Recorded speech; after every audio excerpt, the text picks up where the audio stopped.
It's official, Dana. I really am recording. All right, and here comes Nate. All right, do you mind scrolling down? Awesome. All right. Welcome. I'm so glad you guys are here. Actually, I'm just going to give Nate a second to come in and then I'll get started. All right, welcome, Nate. All right, so welcome. My name's Kate Federoff. I'm pretty sure I've met all of you at this point, president of EPAC. We're so excited to be here a year later. We're kind of celebrating a year after our original community call. And in that community call, we started the journey of EPAC. Well, we started the public journey. We had been working on it for a few months ahead before that. But that was the first time we really started reaching out to the community, because that's been such a goal of ours, to be part of the community and to support our community. So over the last year, we've been working really hard to build a strong foundation. And that foundation is in the form of a nonprofit. And one of the reasons we thought it was important to form a nonprofit is because that type of organization can continue on even beyond us. So as we move on, we thought it was a really great way to keep EPAC safe and around for as long as possible.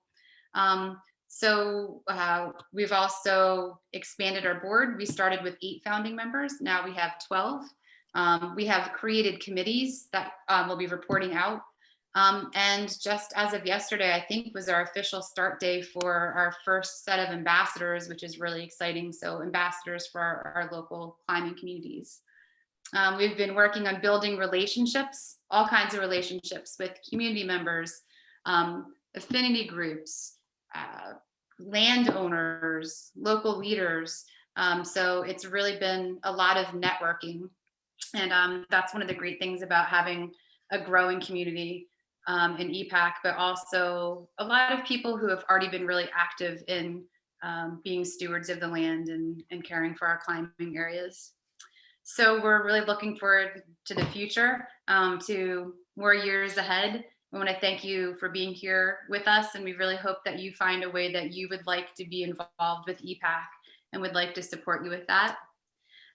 So for during our first meeting, there was a few major points that came up. One of them being access issues at Tilbury. One of them asking how EPAC was going to support diversity and inclusion in climbing.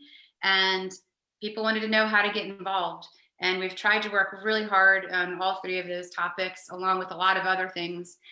So those are a couple of the things we would like to share with you as we report out with our committees and with a couple other groups. All right, so thank you for being here, and everyone will kind of introduce themselves as they're talking, if that's okay. And we'll go from there. And we're actually going to start with finances. We're going to start with Dana reporting out from the finance committee. And Dana kind of holds several hats in EPAC. Maybe you can share that.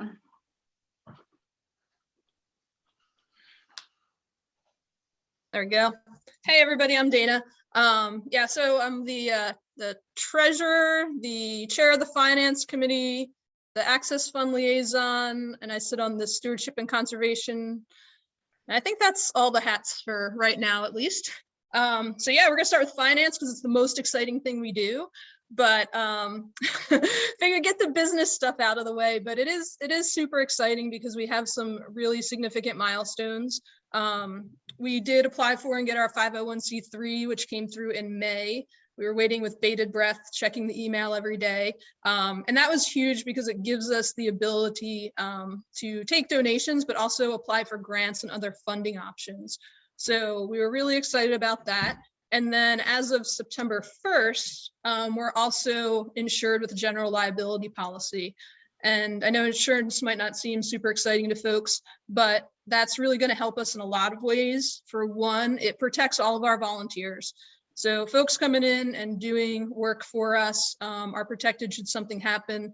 And we actually took an excess policy so that there was no fault medical coverage, because we don't know people's situations in terms of healthcare, and we don't want to make assumptions, but we want to make sure that people who do come and help us are protected.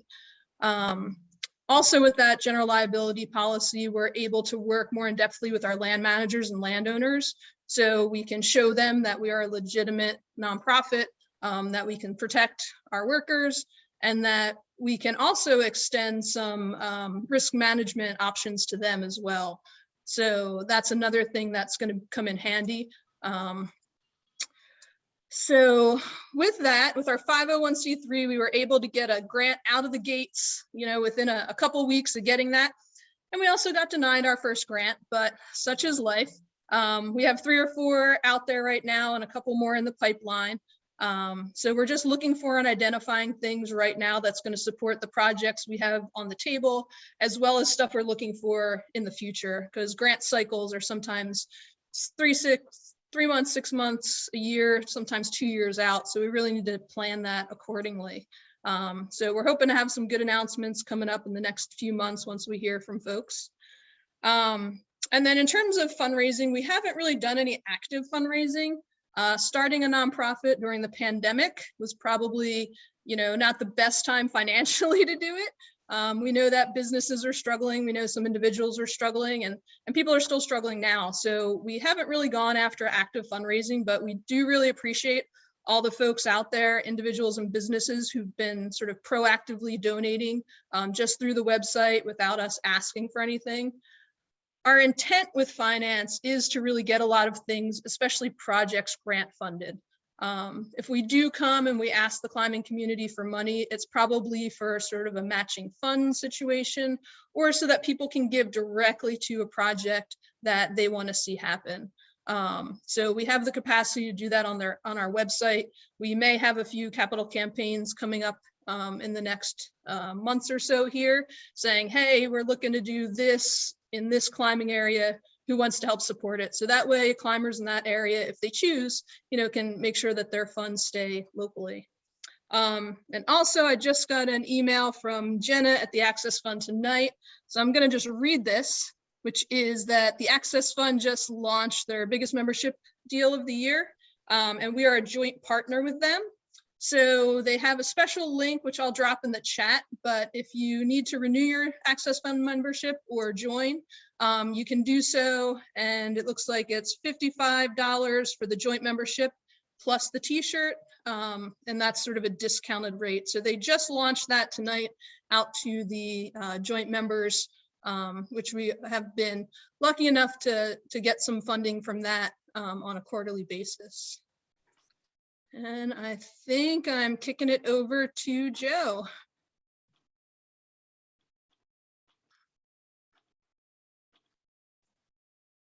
All right. Kate, can you turn over screen sharing and I'll show our list of current ambassadors?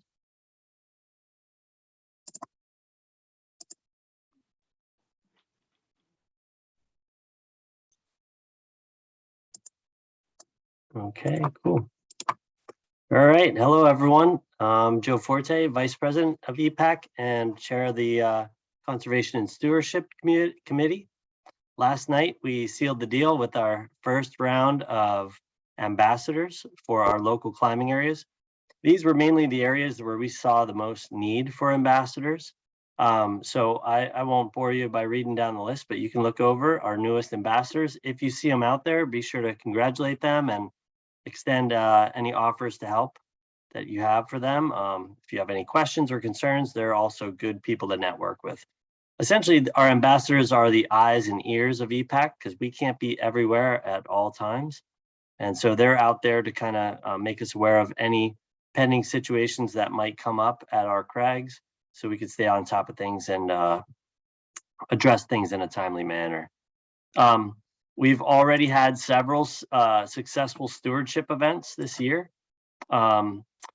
In the spring, we did a boxcar climb and clean event where we removed 500 square feet of graffiti and 5 bags of trash.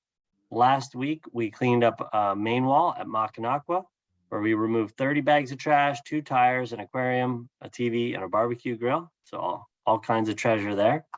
Last weekend, we had a High Rocks Trail Day, which was a very successful day.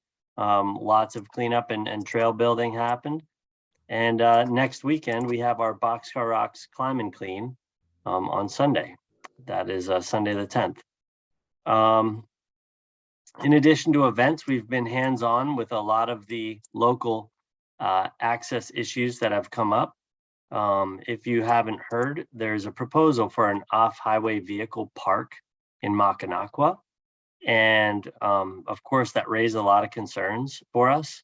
And through the public meetings that they've had, several of us from EPAC have attended those meetings, and there was a lot that we learned. First of all, we learned that they're willing to allow multiple users into a park that they could potentially create. Another thing we learned is that any climbing that's currently on state forest land should be protected from here forward. One concerning thing we learned was that two of our favorite crags in Mackinac, Paradise and Library, are actually not on state forest land, but they're on Earth Conservancy land. And the Earth Conservancy currently does not allow climbing due to liability concerns and lack of insurance for that activity. So we're currently working with the Earth Conservancy, the State Forest, and the Access Fund to try to find both a short-term and a long-term solution to those concerns up in Mackinac. Next, we've made great grounds with resolving the issues up at Tilbury, mainly the parking issues. Dana, would you care to elaborate on, since you have your hands on that? Sure. Yeah, so Tilbury has a lot of moving parts. So we've been just trying to put the pieces of the puzzle together to figure out who we need to be in contact with. We have been in contact with the developers of the crag and had a really productive meeting with them. We've got a strong relationship with the private landowners. So some folks might not realize that vacant lot at the top of the hill where people tend to park was actually not forest or trailhead or access. It was a private parcel.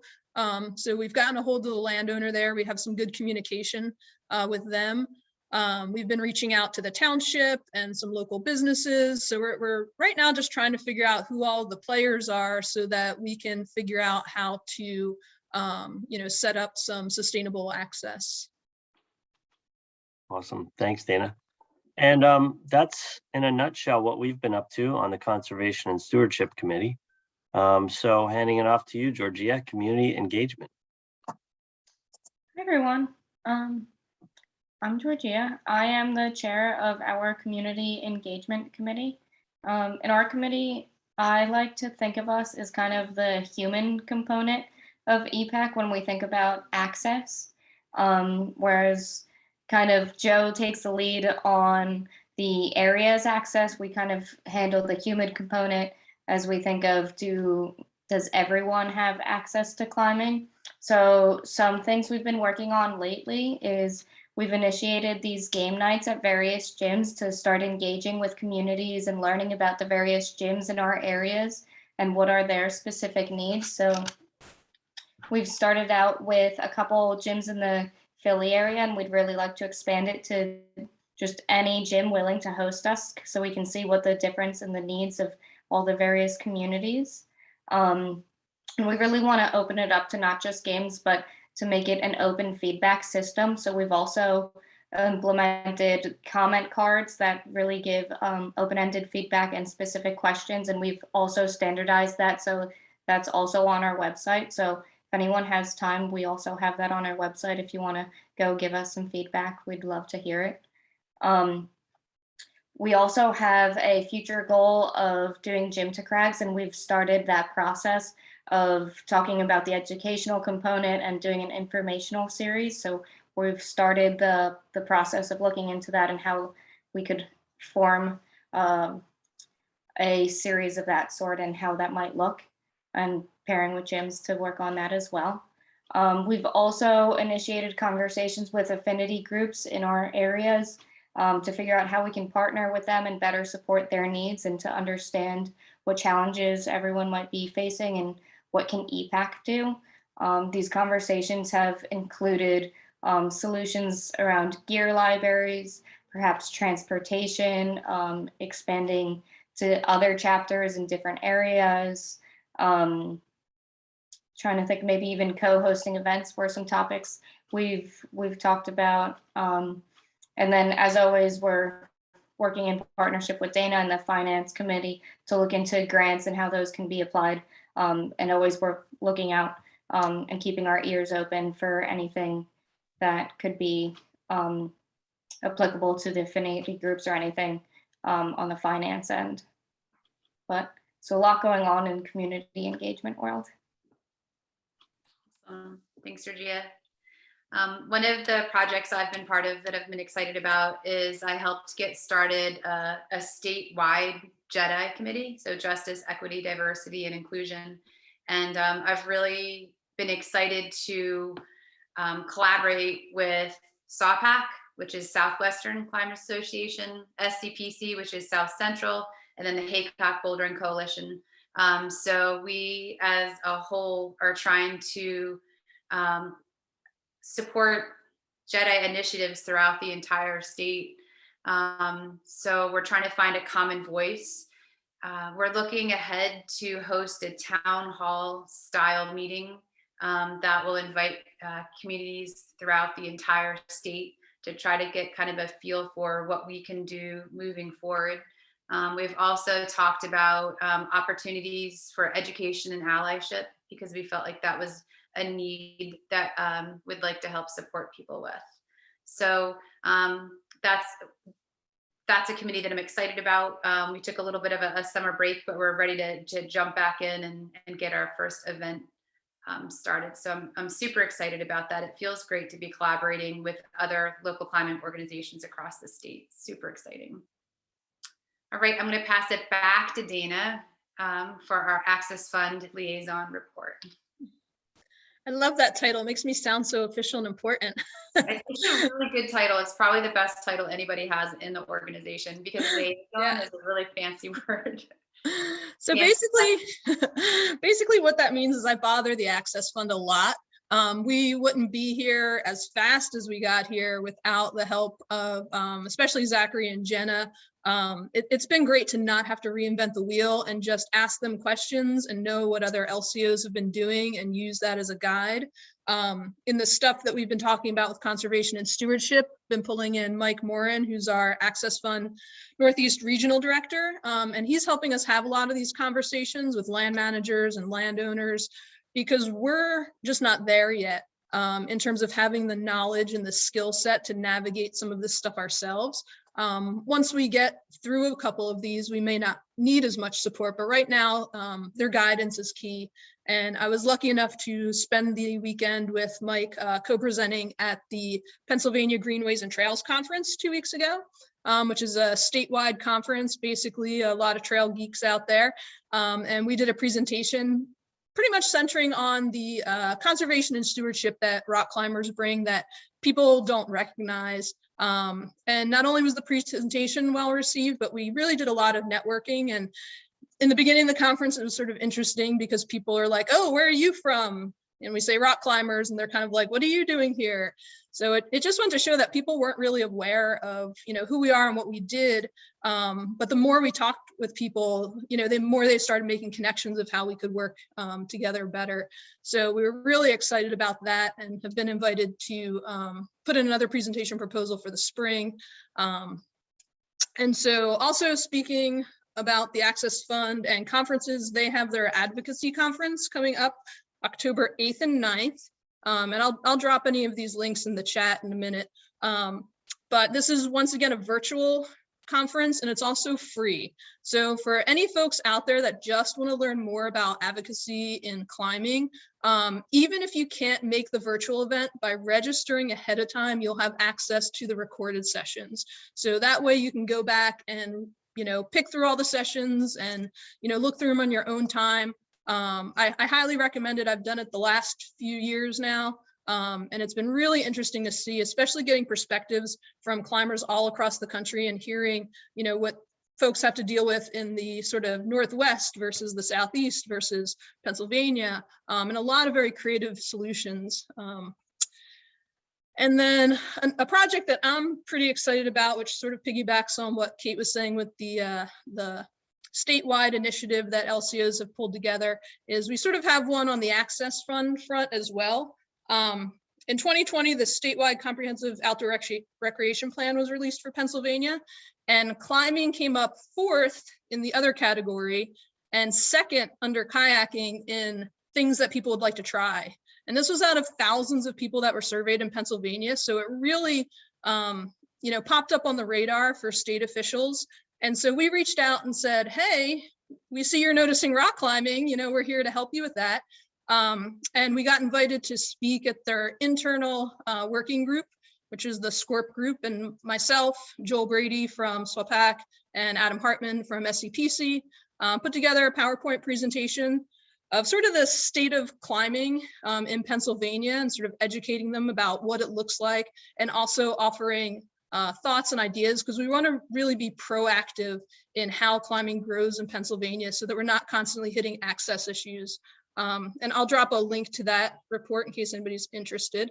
But one of the really interesting things about that is we've gotten a lot of conversations with folks in DCNR that are in the statewide system. So we all know we can work, with our local land managers and park offices, but these are the folks making decisions a little bit higher up. So when we're talking about climbing policy, when we're talking about land acquisitions, when we're talking about diversifying recreation across the state, we have their ear right now. We have ongoing conversations that we really hope is going to help drive the direction of climbing in a positive direction, because we all know that it's growing, and the last thing that we want is for land managers, owners, and not even just state, but county and local officials too, to get scared by all these climbers because they don't know how to manage them, or they don't understand the risk, or they don't have the infrastructure. So I've been super excited about that project. And let's see, looks like we're going back over to Kate. So I feel like we've been throwing a lot of information out there. Before we go on to the next section, if there's any questions about anything we talked about so far, we're totally going to open it up to conversations at the end. But if there's anything you'd like clarification on or anything, we can totally jump in and tackle that. And if not, we have one submitted question we wanted to talk about, but it was kind of a big one, and we were going to talk about it anyway, but the question was how to get involved. And I feel like we're finally at a really good spot. We have our nonprofit status, we have insurance, we have ambassadors, we have a lot of solid things in place that we're really ready to start talking to people about how specifically they'd like to be involved. And how I feel about it is if there's a person with a unique skill set and some passion to support EPAC, would really like to help find a place for you to join our team. But we also compiled a list of other ways to get involved, but we'd really love to invite everyone to get involved. But a couple ideas are this. First of all, we are insured now, so we can have events. We can't do trips, but we can do events. Would also encourage people to use the feedback form on the website that I think Georgia mentioned.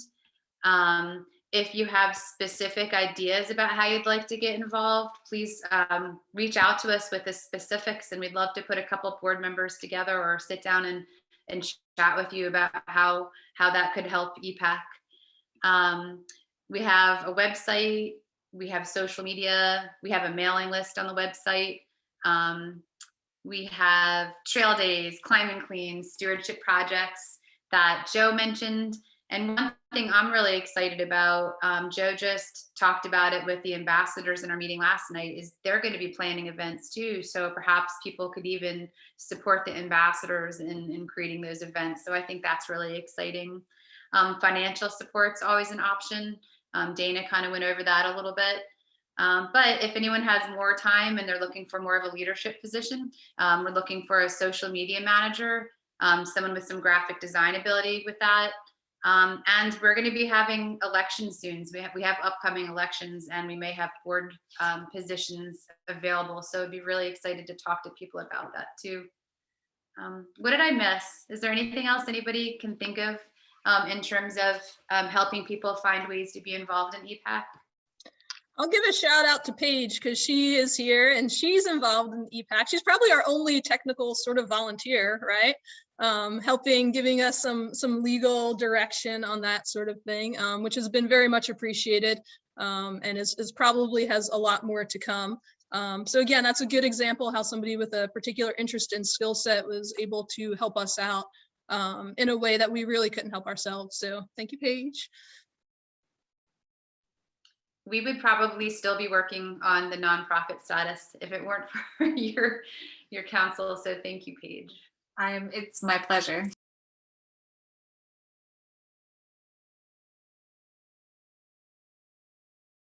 So we wanted to just kind of give some opportunity to either ask questions, give suggestions, or open up any topic for discussion. And we kind of have a nice small group, so we could have a good conversation if there's anyone that's interested in discussing anything at all. I have a question, and maybe Dana and Kate, maybe you guys know the answer to this. I was curious to hear about the outdoor recreation survey and how rock climbing is really on the minds of DCNR right now. It sounds like we've already made a bunch of good inroads to DCNR folks and have had board members from EPAC communicating with them. And I'm just curious if you guys have thought it yet about doing any additional advocacy on the state level in Harrisburg, maybe not on the administrative side, but potentially on the legislative side at all.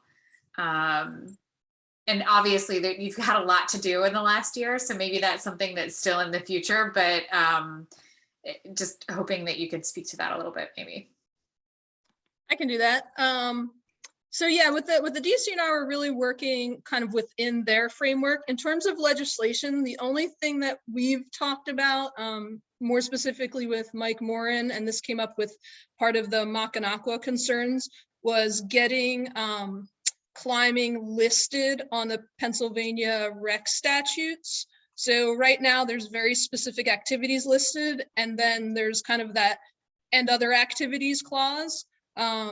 From the interpretations we've made so far, and we meaning the Access Fund, because I have no legal background whatsoever, is our rec statute is pretty solid in terms of protecting folks. So the rec statute allows, if somebody says, hey, you can climb or walk on my land and they're not charging money for it and something happens, there's a certain level of protection that landowner has. But in the talks with Mackinac, I know the ATV, OHV community was sort of interested in trying to get them listed. And so we started talking about, well, should we be getting climbing listed?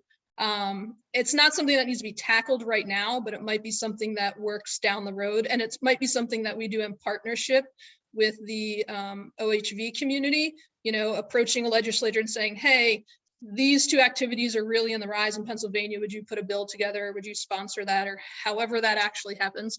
And, help us change that language so that we can have, something specific to show. But that's the only thing I think we've really talked about in terms of legislation.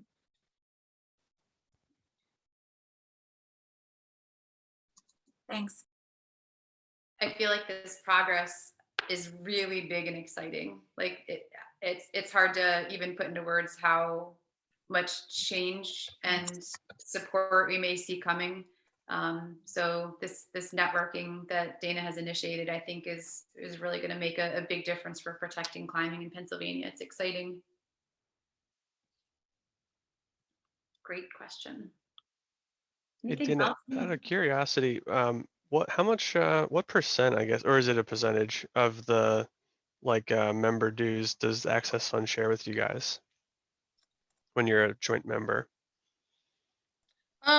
It's on a scale, so I don't know the numbers off the top of my head, but when people do like an annual membership, we get at least I think $15 or something from the base rate, and then more from that. If they do a monthly, then it's a little different. If they sign up at an event that we host, there's a special platform link where we get more dues from that. So it depends on how the people, you know, renew or join, and how they sort of get to that. But, you know, we've had, I don't know, I'd be guessing about, I'd say a dozen to 15 contributors, I'm going to call them, every quarter. So it's not a ton of money, but it's more money than we would have had otherwise. And as we start to grow that, I will say from looking at the membership reports, outside of the EPAC folks, you know, there's definitely a lot of people that were renewing, and because they could choose something in Eastern Pennsylvania, they could. I know one gentleman had emailed me, or I emailed him to thank him, and he doesn't even live in this area, but this is where he started climbing. And so he wanted to continue to support that. So, you know, he supported his local LCO, and he also supported us. So it was kind of great to see that, you know, connection across the, you know, a nation, you know, got us some funding. So, I mean, I can get you specifics if you want to know, but I have to. I was just kind of curious, like, is it 10, 20, 30, 40%, you know? It sounds like, yeah, it's in the, I don't know, 15% or so. That's kind of what I had in my head. That seems kind of reasonable. Yeah, and every time they do, like with the t-shirt thing, they're keeping, even though they're knocking down the price and giving a discount, they're keeping the LCO cut the same, so they're not taking money off of us. It's really sort of generous, and they give us a lot of support on the back end and printed materials and whatnot as well. So it's been super helpful. So, and it also helps us get that message out there around the Access Fund. So EPAC specifically does not have a membership or any dues. We did that specifically because we never wanted there to be a cost for people to be part of our community. But if they do want to join something, then we set up that avenue. I had another question for you, which was, what kind of grants are you pursuing? You'd mentioned you're kind of have a couple pots on the fire there. You don't have to give me the full rundown, but I'm just curious generally. Like, are they conservation grants? Are they kind of community grants, or a little bit of everything? Yeah, it's a little bit of everything right now. So the first one we went after was specifically for graffiti removal, and we sort of felt really good about it, but there were also over 300 grant applicants for this, and they funded a lot of very small projects to sort of spread the money out this go around. But we did get really good feedback. That was from Keep Pennsylvania Beautiful and the Giant Foundation. So anybody that shops at Giant, when it says, do you want to round up?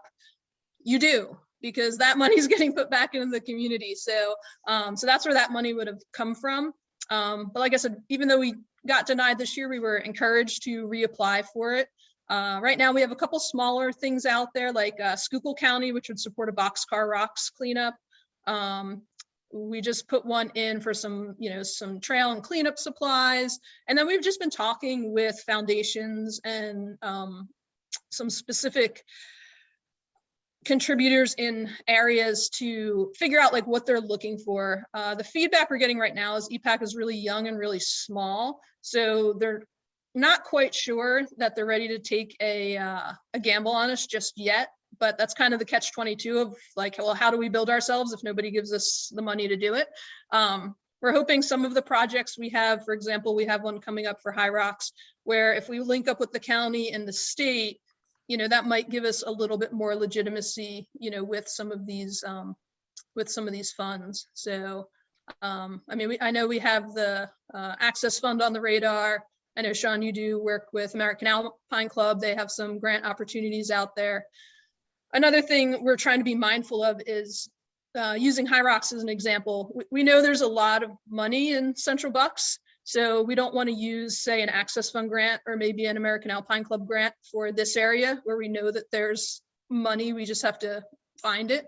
But an area like, say, Tilbury, where there's really not much money or community around that, we would want to maybe be strategic in holding off on using certain grants so that we can get them to different areas of the state that may or may not have kind of maybe what we have in Central Bucks area. So. Thanks. I have a whole laundry list of questions. I will ask one more, and then I'll let some other people ask. The last one for this round is, so, you know, we've got like Southwest Pennsylvania climbers, South Central PA climbers, and then Eastern Pennsylvania climbers as opposed to Southeastern. So does that sort of imply that you guys are taking on kind of the entire eastern seaboard of the Pennsylvania, the east coast of Pennsylvania? And I guess then, is there such a thing? So sort of two-parter. That's the first one. The second one is there such a thing as like North Central Pennsylvania climbers, right? Like I just like as I kind of like think about the map of Pennsylvania, the Northwest and North Central seem empty, or are the other organizations kind of managing that, even though their name doesn't imply that they are?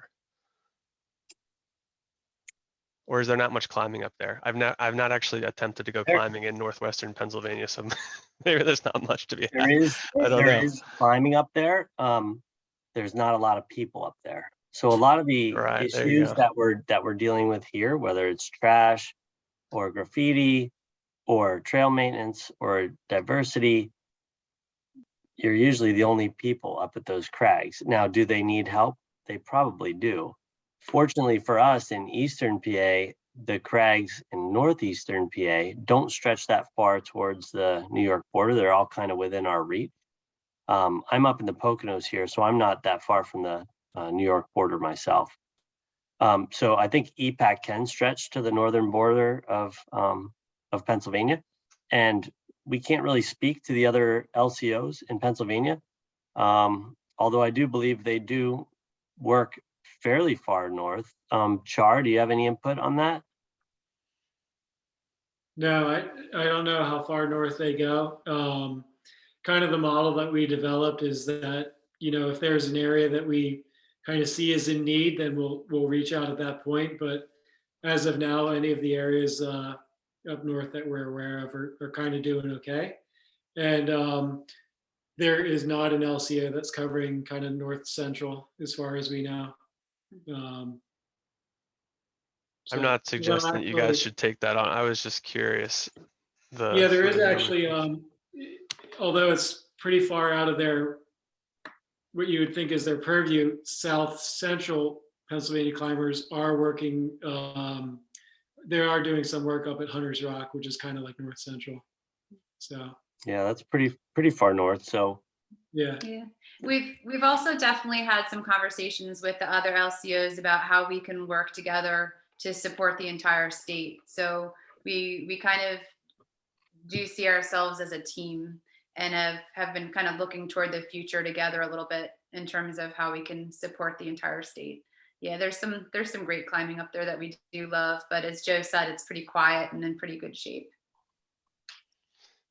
Yeah, I could see like a little. You had mentioned that you can't do trips right now, so maybe this is a bad recommendation. Although, by the way, the AAC has a really robust liability policy that covers any events that we host or anything, and we've kind of shared that liability with other organizations. Like we kind of like sponsor on the back end, like the gunks like bouldering comp, because they just really just in name, in order to like share the insurance policy, because it's hosted in Minnewaska, and the state park required a pretty serious liability coverage.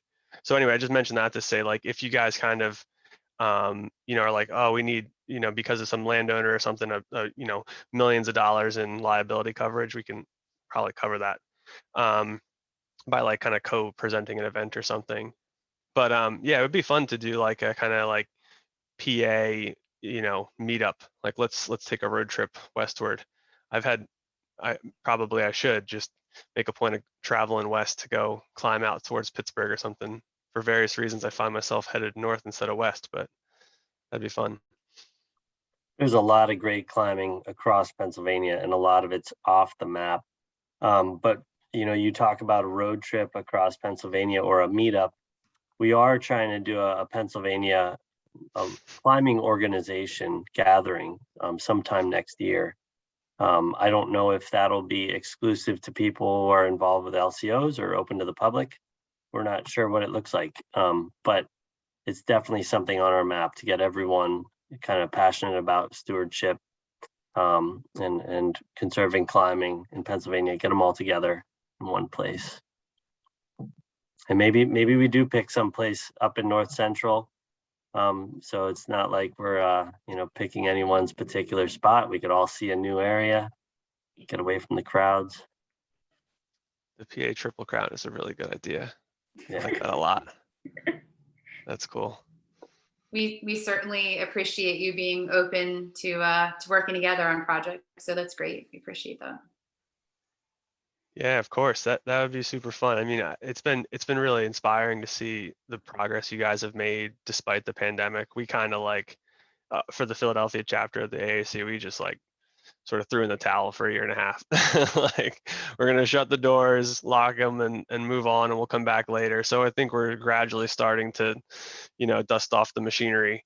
But it's been kind of hard to like remember how everything works. So it's been cool to see you guys soldiering on through the pandemic. So congrats on everything you've done so far. Thank you so much. I think we originally started or thought it was a good time to start because we all felt like we had more time. And then somehow it ended up feeling like the busiest year on record. So I don't know, it was a Right. good time, and it also ended up being really busy, but we're all really excited to move on to whatever the new normal is and start spending time with people. And it's exciting to see the events starting up again. So that's really super exciting. Anyone else like to have a topic they'd like to discuss, a question, a suggestion? And if you're not interested in discussing it now, I know I've emailed with a couple of you about hopefully setting up a time to meet and talk, and that would be great too. But if you have anything for the group, we'd love to hear from you. I just want to add a comment apropos to the question earlier about about membership and the concept of being a non-membership organization. So in other words, that EPAC is open to everyone. You don't have to pay dues to come to EPAC meetings or events or some things like that. I think that's brilliant. And I really think that you should, you are starting this organization and you're setting the tone for what and the culture for how that it's going to continue into the future. I think in terms of access, it's absolutely brilliant to not have a membership fee or to make people sign up to feel like they need to be a member. But I do think that, it would be a good idea to kind of focus on, and I'm sure you're doing this to some degree, members in the sense of, or community members in the sense of like, are you guys making sure that you're keeping a good email list and thinking about like, how to keep in touch with members of the community so that they think of you when there's work that needs to be done, or if they have an idea, or if they have a concern. So I just kind of wanted to put those two concepts out there. One, that I love that we're being open and accessible as a non-fee-based organization. And two, just to encourage you to continue to kind of have touch points with people who engage with the organization. I really love those points, Paige. And I feel like we're right now at the point that we really want to start going through the list of contacts that we have been collecting, these people with these specific skill sets that want to jump in and help. So absolutely, I'd love to pick your brain about that. We do have a mailing list, and that is one of the ways we have been trying to reach people, but I absolutely agree. I want to make sure we're staying in touch because I do know that we've had some people who are interested in volunteering, but perhaps have been having to use some patience in terms of waiting for like a way to get involved. Because I think that there are more people that want to be involved in more than just like a one-day event or a stewardship event. They want to kind of put a little bit more heart into it. So yeah, I appreciate that feedback and absolutely agree. That's something we can be working on. And finance has been looking into, once we do have some money to spend, a pretty robust volunteer management system or, content management system. Because if using High Rocks as an example, we had about 24 people come out, and I would say like 3/4 of them were not climbers. But they'll continue to come out to our events because they want to support the park. And some of our best contacts out there when we did our mini work days in 2020 were just hikers, bikers, that sort of thing. So we definitely want to keep engaged with those folks because, they're not on the climbing radar. They're probably not necessarily looking, at Mountain Project or on our website or social media because, they use the park for an entirely different reason. So, right now we can manage that with spreadsheets, but, if that grows quickly, it's going to be hard. So we do have that on our radar. That's on Wayne's to-do list. So. Yeah, I agree that I feel like those things are important questions to ask maybe sooner than you think you need to, right? Like by the time you realize you need a solid, person, I don't even know what the term is for it, the way to manage kind of an index of people, it's kind of like too late and you're going to spend tons of time like going back and redoing it. I know that was a hard lesson we learned for ourselves, like having to like go through and like painstakingly tag every contact with like, whatever fields that are important to you. Like if you set that up from the beginning and have that in whatever, form, are you a climber? Are you a mountain biker or whatever? Like those values might be helpful to track from the jump. Yeah, and I would just add to that there are organizations that I've been involved in, including the AAC, as well as nonprofits that I've worked with. The nonprofit that I'm on the board for. There are ways and options and relatively inexpensive options to kind of do this member, constituent, donor / management that is easy and not that not that monetarily burdensome. And then, for example, the AAC emails that you get on a pretty regular basis, whether you're getting them from the overarching organization or you're getting them from the Philadelphia chapter, those are a good touch point. I know that the organization that I'm on the board for, we started sending out a weekly or a monthly email at some point during the pandemic. And that just upped our engagement with our audience in this really amazing way. Just having something hit people's inboxes that reminds them of, hey, we have something coming up. And to the extent that you can have those nuances where you tag someone for an area, right? If they are, local to High Rocks and they're interested in stuff related to that particular area or an interest, because they're a trad climber or they're a boulder or whatever they are, so much the better.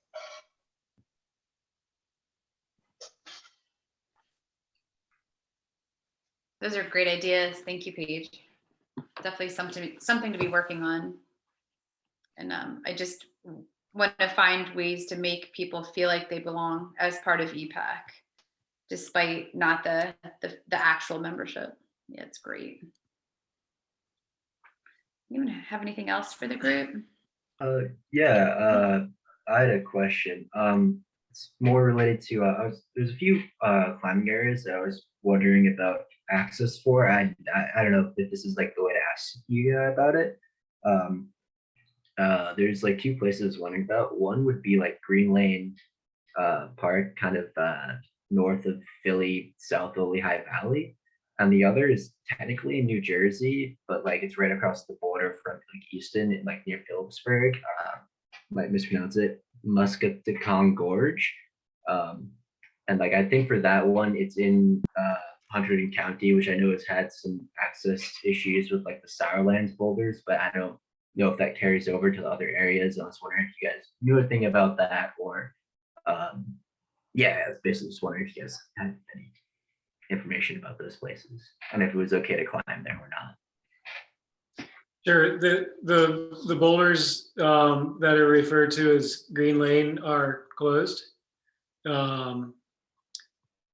So those have actually been closed for quite a while now.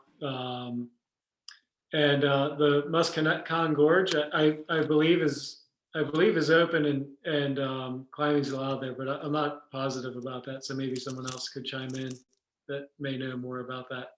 Can you spell that for me or throw that in the chat? Yeah, I can put it in the chat. Yeah, I had heard like conflicting stuff about both. Well, I didn't actually hear anything on Muskegon. I just like went hiking there and saw boulders and wondered. But then Green Lane, I heard conflicting stuff about. So I was just wondering. I didn't want to like go and climb somewhere if you guys said I shouldn't. I mean, one of our goals of this organization is to open up access to areas like that. And the more people can respect those closures and show landowners that climbers are responsible and trying to do the things the right way, the more it helps. For the longest time, we as in climbers have just kind of flown under the radar. And our numbers were so small that it worked. And climbing has just taken off like full throttle. And the internet has created this proliferation of information, but also inaccurate information or misinformation, or, hey, I climbed there and I didn't get caught, and it just kind of promotes irresponsible use. So one of our goals is to find the areas that are of value to us to open up and work to make that happen. And I think, Green Lane is definitely one that's on our radar as a long-term project. There's other items on our list that are kind of more short-term projects, but that's definitely a resource that we'd love to preserve in the future. As far as Muskie, I've climbed there, but I can't say that I know what the current access status is. Oh, yeah, thanks. I just didn't want to like go climb somewhere where it ruined access for everyone else. Thanks. Appreciate that. If you could continue to spread that sentiment, that positive vibe, and that's exactly what we're trying to do, is show people where it is legal to climb, show people where they can responsibly climb, and let's focus our efforts there, so we can protect those areas, and hopefully open up some other areas in the meantime. I'm curious, do you guys think that putting that on your website, like, hey, Green Lane is closed, please don't climb there, would be counterproductive, because it kind of generates that feeling of like, well, then I'm going to definitely go there. So you just like don't want to talk about it at all. Is that kind of the thinking? Yeah, that's a slippery slope, but we've had a lot of conversations about that. There's and it's even some areas that are open, or have traditionally been open, or it's something we constantly struggle with, is how much information is too much information. Every area kind of has its own considerations. And I think what's important for the public to know and for you guys to know is that we don't make these decisions ourselves, and it's not Kate, and it's not myself, it's not Char, it's not any of us that make these decisions. We're always going to the Access Fund for resources and for suggestions or for their opinion, and just trying to do what's best for the community. It's a hard position we're in, and we mean the best, but yeah, I mean, you hit the nail on the head. Sometimes if you say something's closed, everyone wants to rush there because there'll be no crowds or whatever, it's a catch-22 for sure. Or you One play the thing- like, I'll just go look around, and then next thing you know, you're climbing, It's one thing if it's an area that's been on the radar for a long time and now there's a new access issue, right? That's something you want to like put out there and educate everyone. But if it's an area that hasn't traditionally been on the map, you kind of don't want to put it on the map for people, if you know what I mean. Right. One thing we've done to try to spread accurate information, well, there's two things. We do have area information on our website, but we've also become administrators for Mountain Project. So when Joe was talking about a lot of information being out there and a lot of misinformation being out there, I think that Mountain Project probably kind of was in both camps there. So we're excited to have admin rights to that. And I know Joe's been working on getting some of that information straightened out and more accurate. So I think that's a good cause too. I think a lot of people don't realize Mountain Project is kind of crowdsourced. So anyone could write anything they want. And so we rely on the public we rely on our ambassadors, and we rely on historical information to keep that accurate. And we find that that's a really important role, because it is kind of the go-to, right? Everyone goes to Mountain Project. And unfortunately, being a crowdsourced thing, you get as accurate information as the grapevine, right? Yeah, I think you guys page on like the Narrows, for instance, I'm just looking at it now, is like a really great example of how you guys can kind of like thread that needle, right? And like manage some of the challenges associated with like, I don't know, trying to make it clear when what's appropriate and when, and I don't know, like that was such a weird time, you know, in the 20 teens with everybody kind of not knowing what was going on. And thank God for Dana and company. So it's been really cool to see that get developed, and the clarity that comes with this webpage is really nice. And the peregrines are also been delisted. Oh, really? As of August. No So shit. Hey, look at that. that doesn't mean that it changes the closure, but it does mean that we have an avenue to work with. And it also means that it gives us different options should our winged friends show up at other crags. So yeah, their growth projections are really strong. They've hit all their milestones every 3 years. So Nice. All right. That's great to hear. We've come a long way in 1 year, and it's really exciting to think of where we'll be in 5 years. yeah, I mean, even the peregrines are supporting us. Yes. They're breeding, and I hope you didn't just jinx us, Dana. Where are they going to end up next? It has been exciting. Like what Joe just said, when I was thinking about presenting some of this information tonight, I thought it was just like a conversation and not just an information, time for information, but a real celebration. So it is exciting to think about where we'll be in 5 years. And wherever we might be, I hope that if you're interested in being more involved with us, that we can continue the conversation and find a place in EPAC for you if you'd like to be involved, collaborate. So it's super exciting, and we always appreciate feedback, whether you shoot us an email, use our feedback form, talk to us when you see us out climbing. It'd be really, really great to stay in touch.